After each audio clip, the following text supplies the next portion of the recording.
Today, we are going to discuss the latent tendencies, anusaya, in Theravada Buddhism.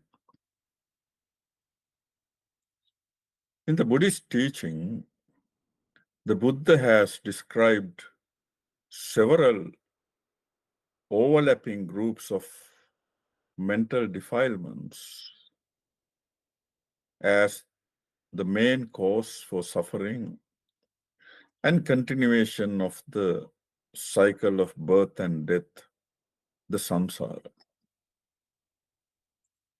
In a discourse called Mula Sutta of the Anguttara Nikaya, that is the collection of the Buddha's numerical discourses, Buddha said, all mental defilements arise from three unwholesome roots. And the three unwholesome roots are greed or desire, lobha, anger or hate, dosa, and ignorance or delusion, moha. In another discourse called Anusaya Sutta of the Anguttara Nikaya, the Buddha described a group of 7 latent tendencies, anusaya. And the 7 latent tendencies are latent tendency of desire for sense pleasures, kamaraga anusaya, latent tendency of aversion, patiga anusaya, latent tendency of conceit, mana anusaya, latent tendency of wrong view, ditta anusaya, latent tendency of doubt, vichikicha anusaya, latent tendency of desire for existence, bhava raga anusaya, and latent tendency of ignorance, avijja anusaya. Now, anusaya, the Pali word, means to lie down with. In the English language, there are several meanings for the word anusaya, such as bias, latent tendencies, proclivities, underlying tendencies, latent dispositions, predispositions, and obsessions. And these latent tendencies exist at the pre-conscious level, so we are not aware that they exist in our mind. And they are called latent because they can stay in a dormant stage from life to life as long as we exist in the cycle of birth and death, the samsara.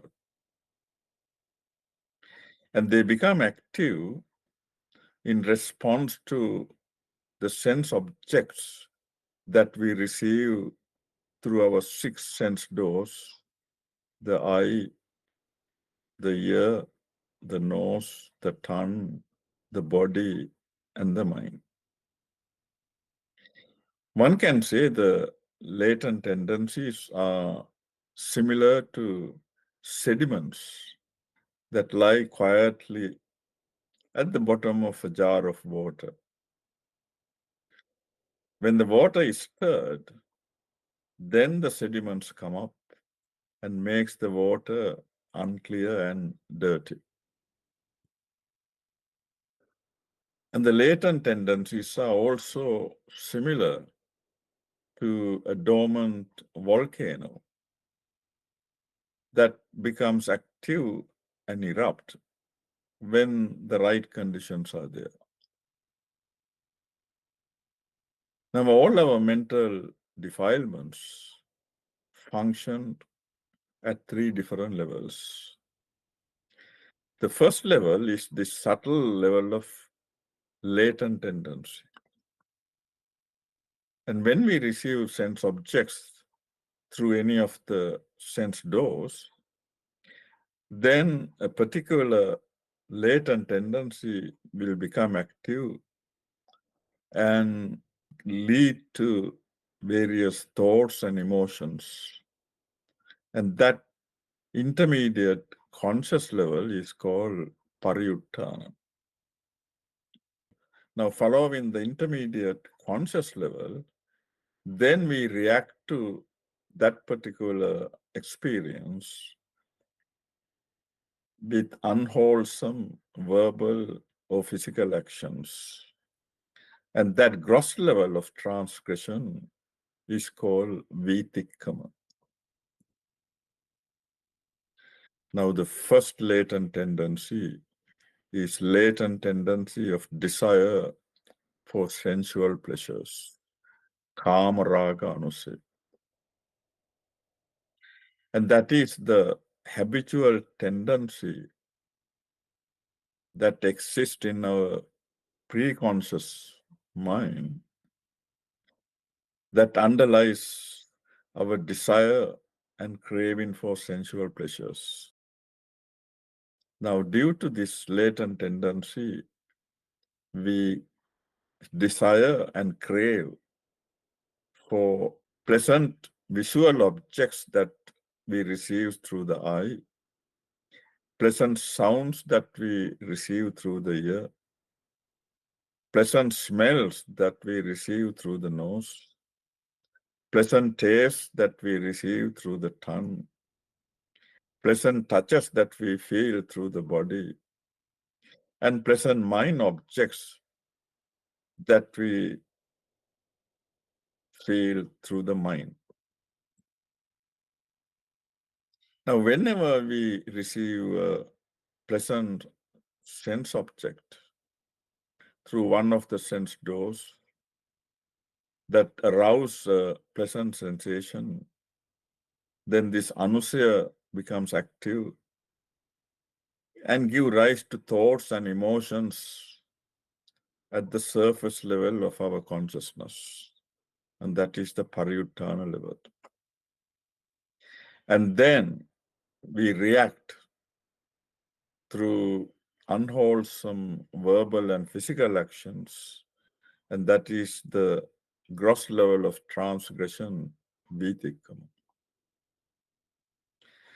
As long as we remain ignorant of the true reality of the sense objects that we receive, that they are all impermanent, anicca, leads to suffering, dukkha, and have no permanent entity called self, anatta, this latent tendency will keep directing us to seek pleasant sense objects, believing them to be permanent, pleasant, and substantial. The second latent tendency is latent tendency of aversion, patigha anusaya. Now, when we receive an unpleasant sense object through one of our sense doors, then latent tendency of aversion will habitually become aroused.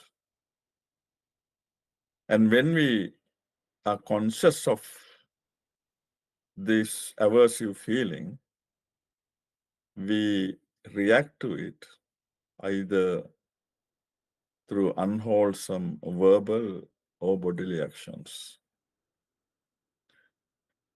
And this latent tendency of aversion can also manifest as ill will, irritation, opposition, anger, animosity, hostility, malice, malevolence, resistance, fear, and anxiety.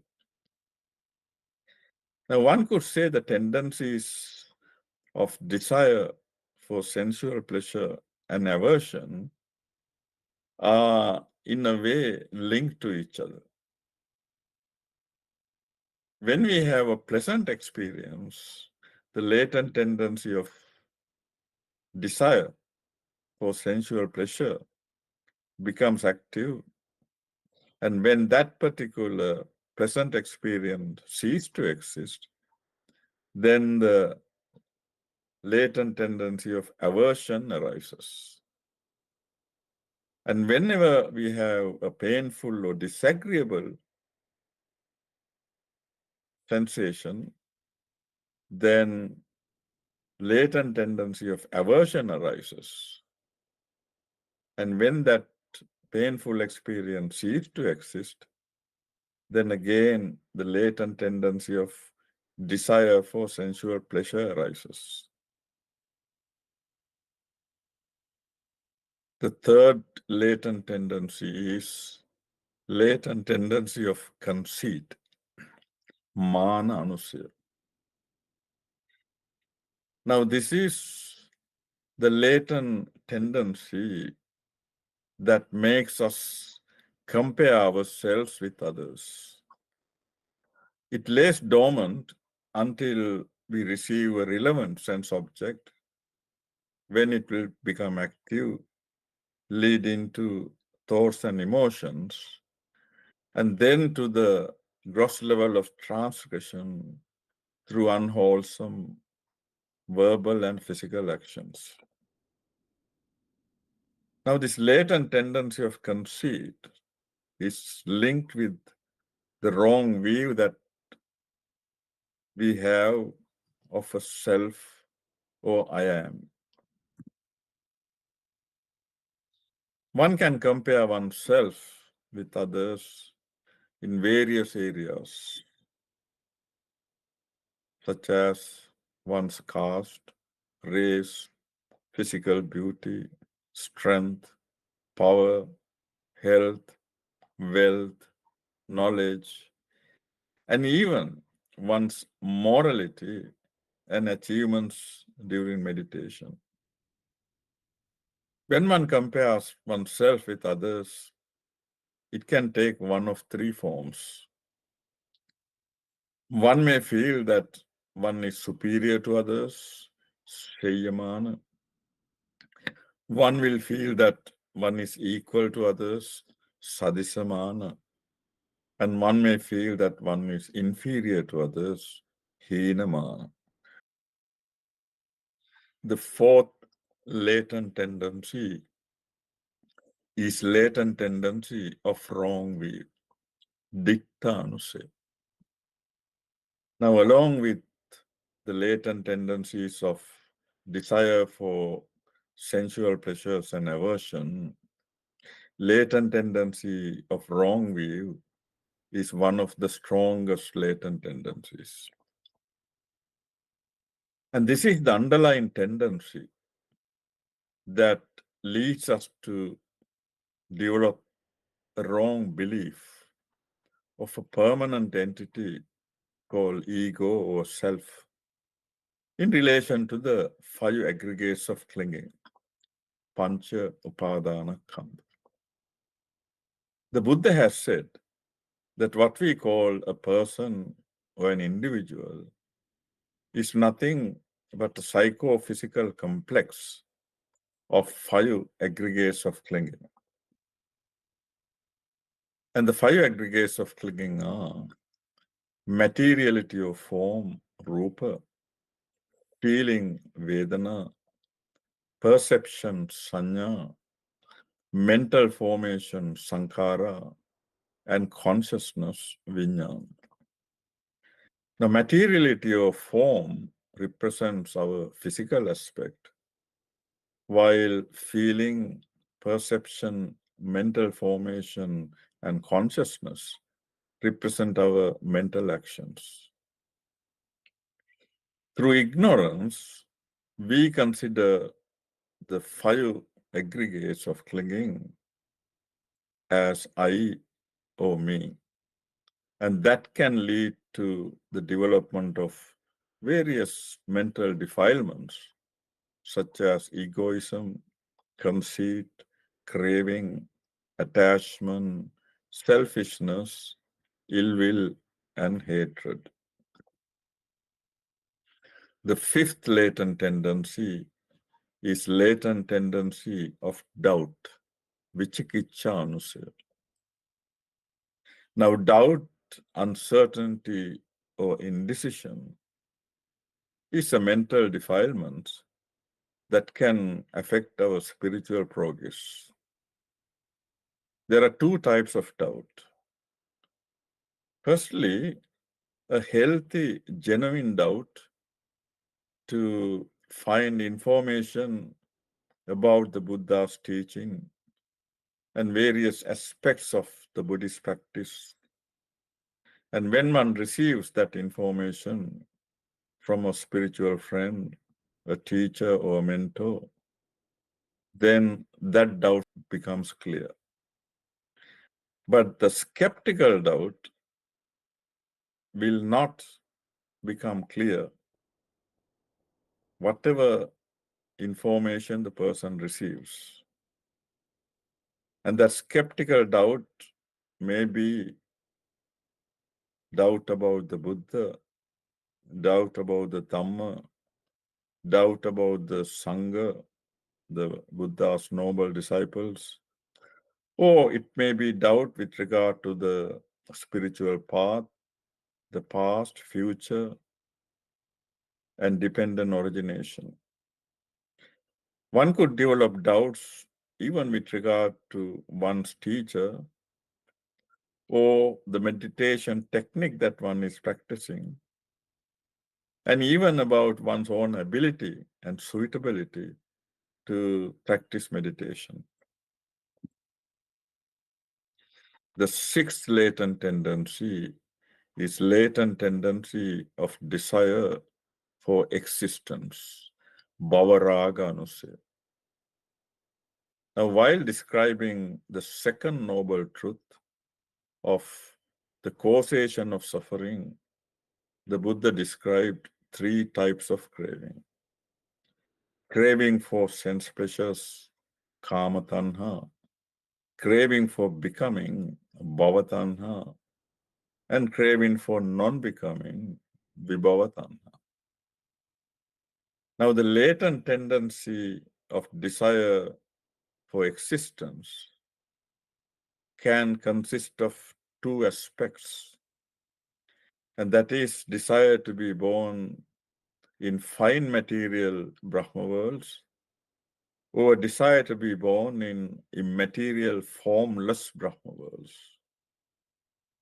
And rebirth in any of these Brahma worlds is attained by developing deep mental absorptions or jhanas through concentration meditation. The seventh latent tendency is latent tendency of ignorance, avijja anusaya. Now the Buddha has said, ignorance is the root cause of all mental defilements. And ignorance, along with craving and karma, keeps us continuing in the cycle of birth and death with all associated suffering. Now, in a discourse called Vibhanga Sutta of the Samyutta Nikaya, that's a collection of the Buddha's connected discourses, the Buddha said, ignorance is ignorance of the Four Noble Truths. And the Four Noble Truths are the truth of universal suffering, the truth of the cause of suffering, that is craving, truth of the cessation of suffering by eradicating craving to attain the state of Nibbana, and the truth of the path leading to the cessation of suffering, that is the Noble Eightfold Path. In a discourse called Chetana Sutta of the Samyutta Nikaya, the Buddha said that latent tendencies are capable of re-establishing rebirth consciousness in a new existence, and thus creating the whole mass of suffering, such as birth, aging, death, sorrow, lamentation, pain, distress, and despair. In the Anusaya Sutta of the Anguttara Nikaya, Buddha said that when each of the 7 latent tendencies is abandoned and destroyed, and then the holy life is fulfilled, having put an end to all suffering. Now, the only way to eradicate all the 7 latent tendencies is by cultivating the Noble Eightfold Path. The Noble Eightfold Path has 8 factors: right view, samadhi; right intention, samma sankappa; right speech, samma vacha; right action, samma kammanta; right livelihood, samma ajiva; right effort, samma vayama; right mindfulness, samma sati; and right concentration, samma samadhi. Now, for practical purposes, these 8 factors are divided into 3 groups. The first group is morality, sila, that consists of right speech, right action, and right livelihood. The second group is concentration, samadhi, and that consists of right effort, right mindfulness, and right concentration. The third group is wisdom, panya, consisting of right understanding and right intention. Now, when one cultivates the Noble Eightfold Path successfully with diligence, one can attain enlightenment or the state of Nibbana through 4 progressive supramundane stages. The first stage is stream enterer, Sotapanna. The second stage is once returner, Sakadagama. The third stage is non-returner, Anagama. And the final stage of enlightenment is Arahant. Now, when one is a stream enterer or Sotapanna, latent tendencies of wrong view, Dittanusaya, and skeptical doubt, Vichikichanusaya, are eradicated. When one attains the third noble stage of non-returner, Anagami, latent tendencies of desire for sensual pleasure, Kamaraganusaya, and aversion, Patiganusaya, are eradicated. And when one attains the final noble stage of Arahant, the last 3 latent tendencies of conceit, Mananusaya, desire for existence, Bhavaraganusaya, and ignorance, Avijjanusaya, are totally eradicated. Now, out of all the mental defilements, latent tendencies are the most obstinate and the hardest to eradicate. And as long as these latent tendencies exist, they will cause unwholesome behavior, suffering, and continued existence in the cycle of birth and death, the samsara.